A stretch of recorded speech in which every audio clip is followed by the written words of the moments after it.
We only have a few days left in waiting to celebrate the birth of Jesus.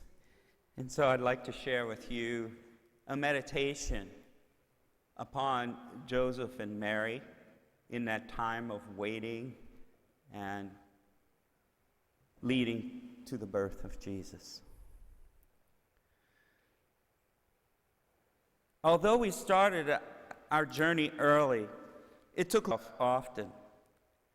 I was so thankful we had 2 donkeys, one for Mary to ride and one to carry our supplies and some special things that Mary and I had made using the quality goods that could only be found in Nazareth.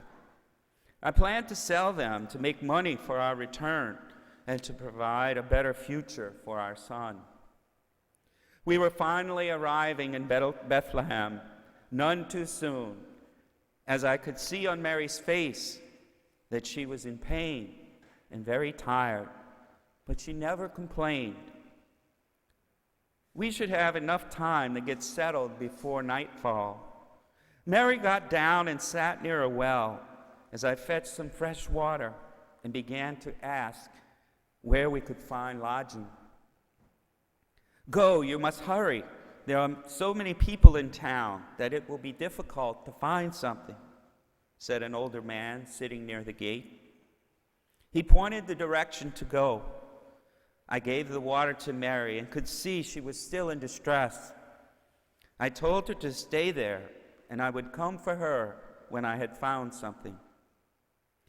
I went to 3 places seeking a room, but they each sent me away because they were full. The last one was on the edge of town, and I saw nowhere else to look. I begged the keeper to please give us anything he had. I told him my wife was pregnant, and I was afraid that her time would come. "Please have mercy," I said. "I will pay you well from my sales of my handiwork." The keeper thought for a moment and said that all he had would be a place farther out back that was a cave where he kept the travelers' animals. "It is dry and protected from the winds. There is enough hay to make her a bed, and you can make a little fire to keep her warm." Yes, we will take it. I will go now to bring her. Here is some money, and when I get her settled, I will come to get some food and water." Praise be God, who always provides, and thank you so much for your kindness. I rushed back to get Mary, and we headed straight for our little stable. I was thankful we would be away from the noisy crowds at the inn, where everyone was shouting and singing as they ate and entertained each other. When we arrived, I quickly gathered the hay into a pile to make a soft bed for Mary. I put the blankets down and helped her get comfortable. Then I gathered some wood that was there and started a little fire to warm Mary.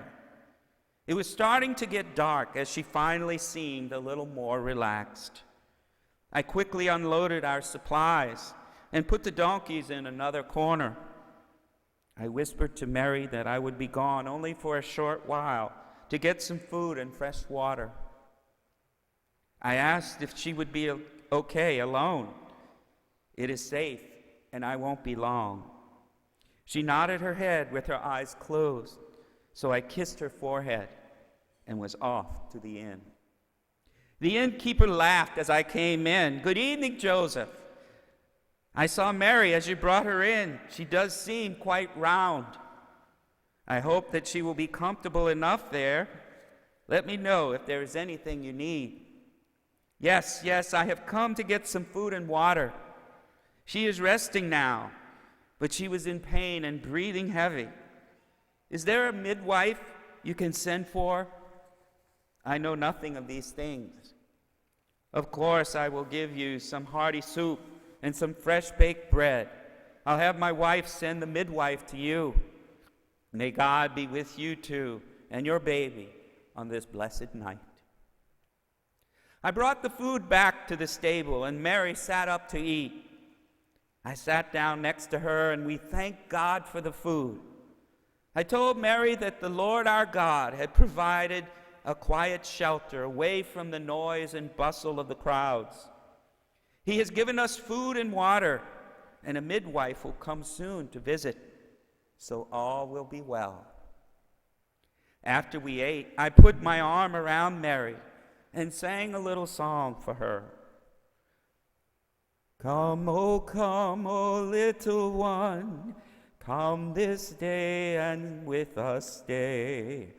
Praise, praise you, Jesus, we will love you evermore. Come, oh come, and don't you go, leave us never, please, oh no. Praise, praise you, Jesus, we will love you evermore. Mary smiled, and then she said, Joseph, you have been such a blessing from God to me.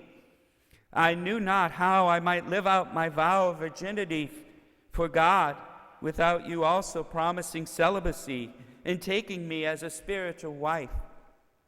I would have had to take a natural husband and not be able to give love first before all to God.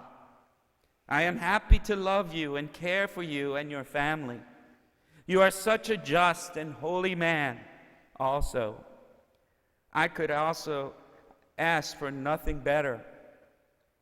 But then when the angel told me I would conceive, I was confused as to how I could remain faithful to my vow and faithful to you.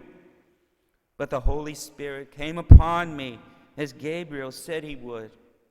And now the time has come. Our baby Jesus comes to us. And you were so very understanding, ready to protect me and the child even before the angel came to you. You believed in him and truly have been a husband to me, caring for me and loving me as any other married man.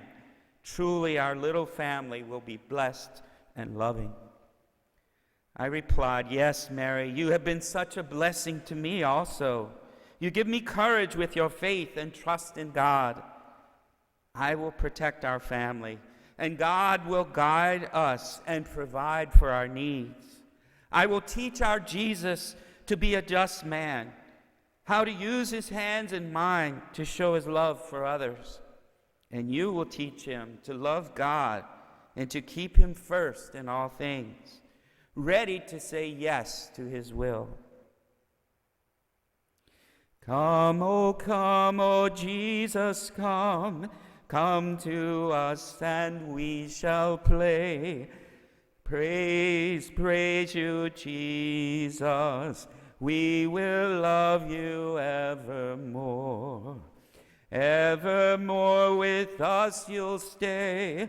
Come, O Jesus, come today.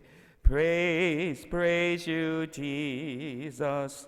We will love you evermore.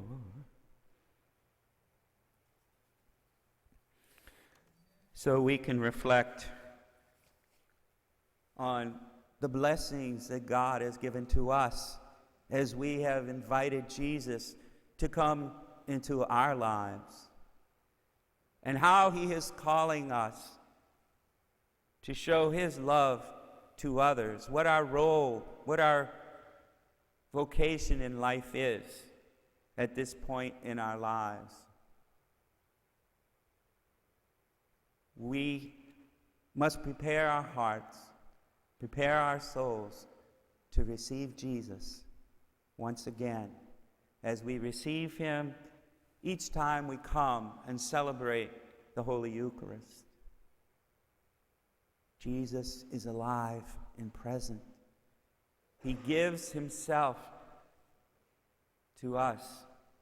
He makes himself incarnate in the body and blood that has been transformed from bread and wine.